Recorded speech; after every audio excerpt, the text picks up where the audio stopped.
Salut à tous, j'espère que vous allez bien. Aujourd'hui on se retrouve dans une nouvelle vidéo. On se retrouve pour un petit update culturel. Faut dire que ça fait longtemps que j'ai pas fait ça sur la chaîne. Je les espace un peu parce que je regarde moins de films, de séries, plus pour lire des livres. Ou alors pour regarder des anciennes séries ou anciens films que j'aime bien parce que j'ai du mal dans ce qui sort de nouveau à trouver quelque chose que j'aime bien. Donc j'ai sélectionné certains dont j'ai vraiment envie de vous parler et on commence tout de suite.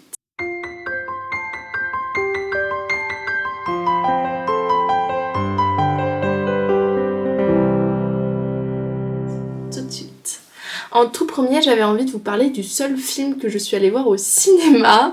Alors oui, c'était un petit peu étonnant, j'étais encore, donc j'étais pas en mobilité, parce que là, pour ceux qui savent pas, je suis au Portugal en mobilité internationale.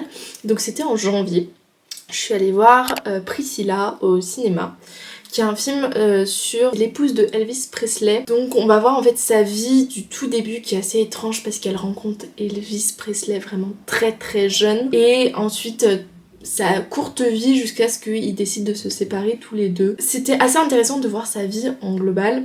Ce que j'ai eu vraiment du mal avec, c'est que du début jusqu'à la fin, ça se voit que c'est une relation qui est pas du tout saine, qui est très très toxique, parce que elle va rencontrer un homme qui a, je crois, 25 ans, elle en a genre 15 ans, je crois qu'elle est en 3e au moment où elle le rencontre, alors que lui il est déjà adulte, il est déjà connu, donc il a déjà une certaine influence, et elle le rencontre, et tout de suite il va se passer des choses entre eux.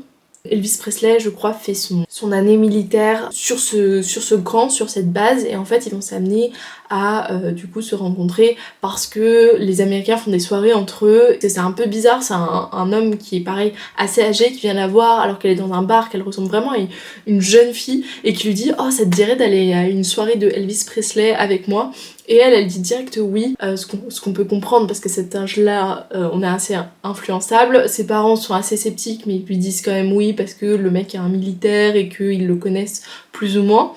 Et donc elle va être amenée à rencontrer du coup Elvis Presley, ça va se passer très rapidement. Et ensuite on voit sa vie et...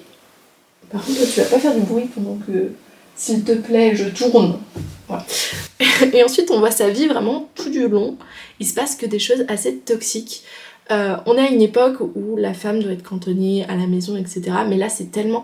À un moment, t'as vraiment l'impression qu'elle est enfermée dans sa chambre. Elle doit avoir 17-18 ans. Et vraiment, comme Elvis Presley, il est très connu, du coup, il vit dans une grande maison, une belle maison, etc. Et qu'il y a des personnes qui s'occupent de faire les corvées, etc. Elle a rien à faire qu'être là et à être, genre, à rien faire dans sa chambre. Il n'y a pas vraiment, je dirais... de mémoire, enfin si, il y a quelques violences physiques, mais c'est surtout psychologique, la manière dont vraiment elle est enfermée dans tous les sens du terme, et j'avais l'impression que c'était pas remis en cause et que même c'était montré comme un grand amour qui s'est mal terminé. Et ça m'a vraiment choquée à plus haut point, et j'étais avec pas mal de personnes, et il y a une autre personne, on a eu la même réflexion en sortant, de se dire on a vraiment l'impression qu'ils prônent une relation toxique. Je trouvais que toutes les actrices jouaient vraiment bien, enfin tous les acteurs du film jouaient vraiment bien, mais voilà, ça m'a vraiment dérangée parce que j'étais là, en fait on est en train de valoriser une relation qui ne devrait pas l'être, alors qu'il y aurait eu tellement moyen de encore plus dénoncer et encore plus montrer ce qui n'allait pas en fait dans cette relation entre ces deux personnages. Et en fait Priscilla, bon, elle est assez jeune quand même quand ils se séparent, mais tu te dis quand même toute son enfance a été, moi j'ai envie de dire, prisonnière de Elvis. Et à la fin, au moment où elle part, je vous dirai pas les raisons de pourquoi elle part, mais au moment où elle part, il y a la chanson I Will Always Love You. Et j'étais là, mais c'est vraiment pas ça qu'il fallait mettre comme chanson en fait, parce que cette chanson elle veut dire on peut pas être ensemble, mais c'est pas une raison, enfin on peut pas être ensemble, mais c'est pas parce que nous ça fonctionne pas, c'est parce que l'environnement dans lequel on est ne fonctionne pas. Alors que c'est pas du tout ça. Dans cette relation, c'est on peut pas être ensemble parce que tout simplement notre relation n'est pas saine et on se fait du mal. Enfin là pour le coup plutôt lui que elle, je dirais. Mais en tout cas c'est plutôt ça la leçon qu'il faut en tirer, et c'est vrai que c'était pas du tout qui était prôné du coup par la chanson finale, donc c'était un petit peu dommage. Ensuite, toujours dans les films, encore une petite déception. J'ai vu Le Fabricant de larmes. Alors ça fait beaucoup de parler de lui parce que c'est d'un livre, que c'est une sorte de romanticisme, enfin plus du paranormal. et j'étais vraiment très curieuse parce que la bande-annonce me donnait vraiment envie, donc j'ai mis tous mes espoirs dans ce film et j'ai été plus que déçue. Le fabricant de larmes, on va suivre une jeune fille qui est orpheline parce que ses parents sont morts dû à un loup. Ce détail vient au début du film et j'ai pas très bien compris vis-à-vis du reste parce que c'est paranormal mais pas tellement, enfin bref, vous comprendrez si vous le voyez. Et en fait elle est dans un orphelinat où la gérante est pas très gentille avec les personnes qu'elle a sous sa charge et notamment notre jeune fille va rencontrer un garçon. Excusez-moi, j'ai perdu les noms parce que vraiment ce film j'essaie de l'oublier tellement il m'a traumatisée. Et ce garçon en fait il est privilégié parce que la gérante elle s'occupe bien de lui alors que globalement elle maltraite les autres, elle leur donne pas suffisamment de manger, ils ont des punitions assez violentes, enfin bref. Rien ne va, c'est une sorte de communauté où ils ont rien qui leur appartient. La jeune fille elle vient avec des objets que sa mère lui a légués et genre on lui prend de force. Donc ça c'était assez traumatisant et je me suis dit bon, ça peut faire une vraie bonne histoire. Sauf que non, ils ont essayé de faire une romantécie avec une romance. Le garçon est problématique dans tous les sens du terme. Il y a plein de moments où il y a des gros problèmes en termes de consentement. Il y avait des problèmes aussi en termes de réalisation du film. Le garçon passe sa vie à chuchoter et à murmurer à l'oreille de la jeune fille pendant tout le film. Il veut pas qu'elle sache qu'il est in love d'elle, mais il passe toute sa vie proche d'elle, à 5 cm d'elle, et tu te demandes mais quel message tu voulais envoyer. Qu'est-ce que tu veux qu'elle tire comme conclusion du fait que tu passes sa vie à être à côté d'elle. La jeune fille a pas vraiment de caractère, à chaque fois qu'il y a quelqu'un qui lui reproche des choses, elle ne dit absolument rien. Il n'y a aucune relation entre eux, hein. Globalement ils se disent pas grand chose, hein. Mais il se passe pas non plus grand chose. Voilà, j'étais vraiment déçue. Au niveau du paranormal, j'ai pas compris. Peut-être que si vous avez lu le livre, vous pouvez me donner des indices, mais j'avais l'impression qu'il y avait pratiquement pas de magie, ou de système, ou de monde. Vraiment, on ajoute des choses assez mystérieuses, sans vraiment dire qu'il y a quelque chose ou pas. Et puis j'ai pas compris la morale de cette histoire, en fait, tout simplement. Donc vraiment, ça a été une grosse déception, et cette romance, mais on fait tellement mieux maintenant. Pourquoi c'est ce film qui a été adapté, quoi? Ou alors le livre est vraiment incroyable et le film ils ont fait une catastrophe, ce qui peut arriver. Ensuite toujours un film j'ai mis Sous ma fenêtre, je sais pas si c'est exactement ça, c'est le tome 3, c'est une romance espagnole que je suis un petit peu comme After, c'est-à-dire à chaque fois je me demande pourquoi je regarde le film et à chaque fois que ça sort j'ai quand même envie de le regarder. Voilà, vous en faites ce que vous voulez. Dans le 1 en fait on va suivre une jeune fille qui pirate l'internet de son voisin qui est un mec assez beau gosse. Tu comprends vite qu'elle est un petit peu attirée par lui il est millionnaire, il est bien foutu et un peu elle le regarde par sa fenêtre. Mais voilà, c'est une petite romance, un peu amour impossible parce que lui il est millionnaire, que sa famille elle est hyper stricte et puis aussi parce que c'est un peu le bad boy qui veut pas se fixer avec une fille, enfin c'est hyper cliché hein, vraiment. Déjà le fait que ce soit espagnol ça rend la production assez différente de ce qu'on peut faire en termes de films américains, donc c'est plutôt intéressant à ce niveau là et de temps en temps je trouve ça assez drôle et surtout la jeune fille.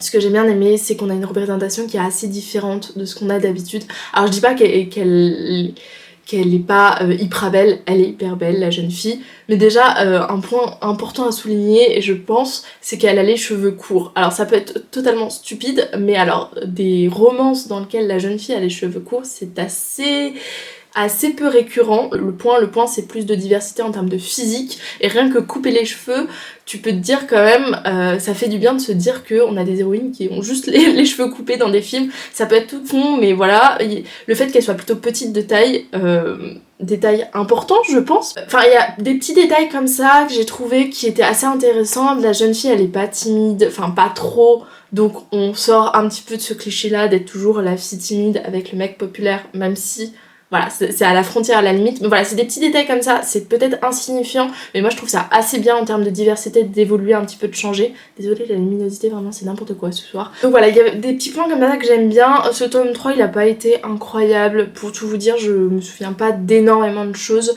Je me souviens juste que ça commence à s'étouffer comme After. Au bout d'un moment, c'est toujours la même histoire, toujours le même scénario. Il y a quelque chose qui se passe mal, il va y avoir une évolution qui va faire qu'ils vont plus ou moins se rapprocher, puis finalement non, et puis puis, il y a tellement d'autres possibilités que juste rompre pour faire évoluer, je pense, une romance. Et c'est que j'aimerais trouver de plus en plus, c'est-à-dire que c'est pas parce que deux personnes sont ensemble que tout se passe bien.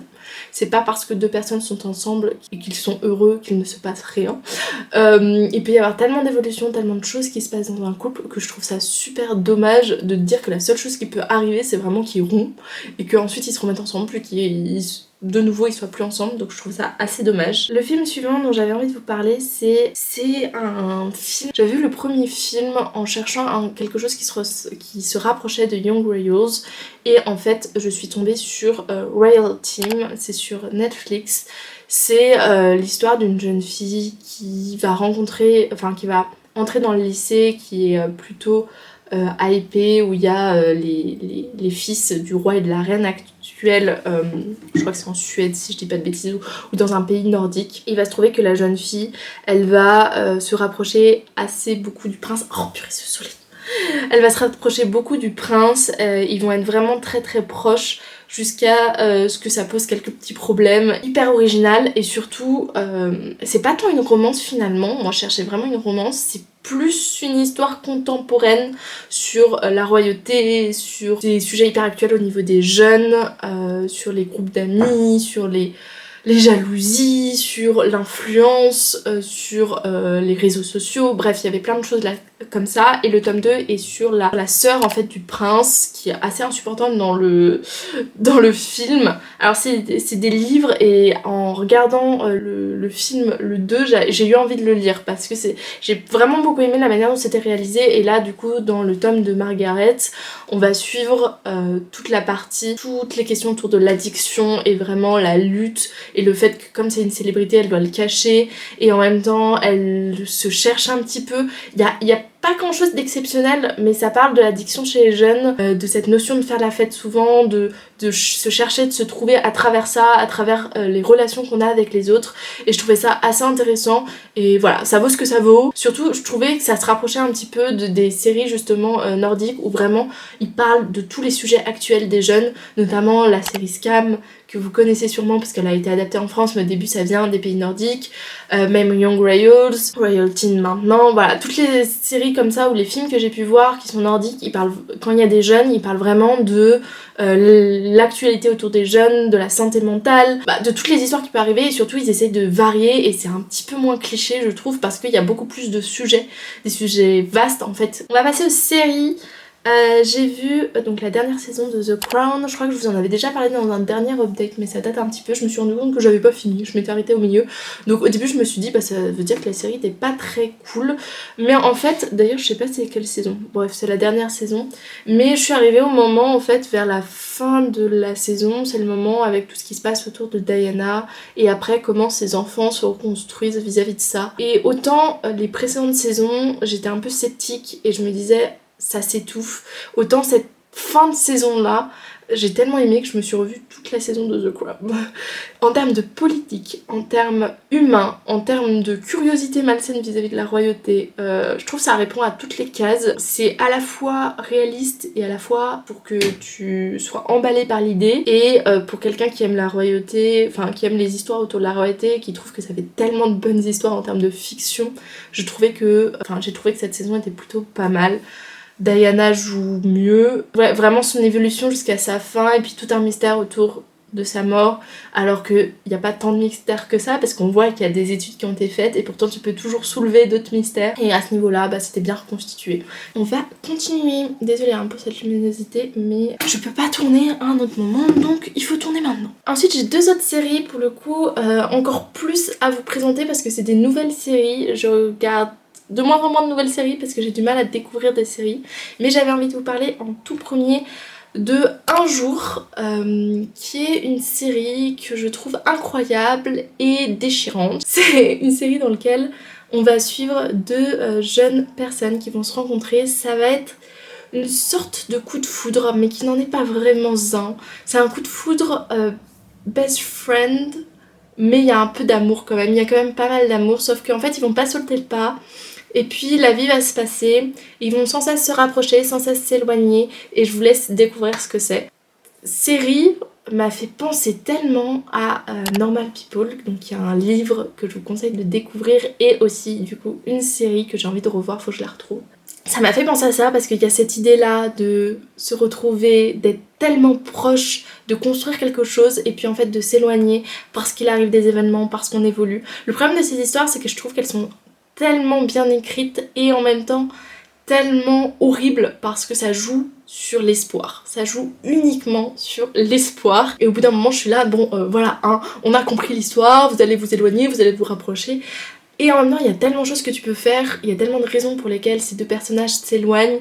Il y a des moments où tu les sens proches, il y a des moments où chacun dans leur vie, ils vont changer au niveau de leur métier, au niveau de leurs relations, et ils vont eux-mêmes évoluer et changer, et quand ils vont se retrouver, ils vont se dire mais en fait pourquoi on était autant proches, pourquoi, qu'est-ce qui a fait que on était à deux doigts d'être ensemble alors que là on est tellement éloignés en termes de mentalité, en termes de manière de faire les choses. Et je trouve que ce genre d'histoire montre à quel point une personne peut changer.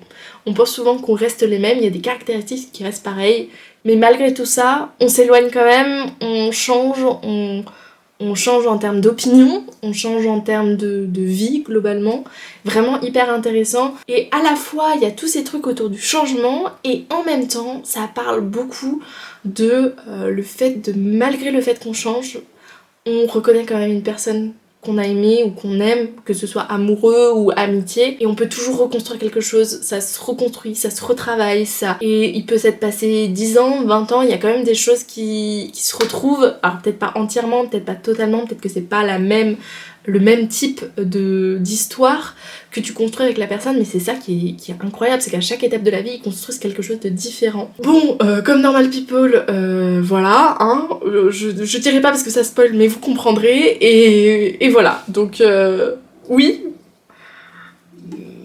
mais non. On va passer à Lydia. Lydia, c'est la dernière série dont j'avais envie de vous parler, une série pas trop prise de tête, assez cool. Alors ma soeur l'a vue, m'a dit mais c'est hyper gnangnan, hyper cucu. Et je l'ai regardée avec ma mère et on a adoré. Et pourtant, moi je suis assez sensible à tout ce qui est gnangnan et un peu cucu. Mais de temps en temps, c'est vrai que ça me dérange pas trop, donc je sais pas où vous le placez d'ailleurs, n'hésitez pas à me le dire en commentaire. Enfin, moi j'ai beaucoup aimé. Donc, c'est une série Netflix assez policière dans laquelle on suit à l'époque. Quelle époque c'est? Mais en tout cas, c'est une époque où les femmes n'ont pas le droit d'être avocates. Et dès le premier épisode, la jeune fille se fait recaler au barreau et du coup, elle peut pas vraiment exercer, elle va devoir exercer avec son frère. Et en fait, elle mène des enquêtes. Et à côté de ça, il y a quand même sa vie personnelle qui est assez enrichie, notamment vis-à-vis du fait qu'elle est une femme assez libre dans sa vie. Alors, à une époque où c'est pas le cas, où elle ose faire tout. Et en fait, ce que j'aime bien dans cette histoire, c'est qu'on joue à la fois sur la facette où c'est une femme dans son époque et à la fois sur la facette où elle est assez extraordinaire comparée aux autres femmes, elle est différente, elle fait les choses différemment, etc. Elle est assez féministe. On parle d'histoires d'amour qui la concernent, mais il y a aussi toute une part vis-à-vis de sa famille que j'ai beaucoup aimé. Son frère, c'est assez drôle, il se cherche. Le premier épisode est peut-être pas sensationnel, donc peut-être continuer. Si vous aimez tout ce qui est enquête policière, pas trop prise de tête, franchement c'est plutôt sympa, ça se regarde bien. Et c'est un peu à la Sherlock, genre elle va avoir une intuition, elle va un peu retourner tout le monde, et franchement j'ai vraiment beaucoup aimé. Donc je vous la conseille vraiment si vous aimez tout ce qui est enquête policière parce que c'est plutôt cool. Et sur ce, je crois que j'ai fait le tour. J'espère que vous avez aimé cette vidéo malgré la luminosité qui était assez catastrophique, il faut le dire. Là ça va, mais tout à l'heure avec le soleil dans les yeux, c'était pas ouf. N'hésitez pas si vous avez aimé à liker, à vous abonner, à mettre des commentaires, à me proposer des séries, des films que vous avez vus et que vous avez aimé, que je dois regarder. Je suis preneuse et je veux tout entendre. Et sinon je vous dis à la semaine prochaine pour une vidéo. Salut!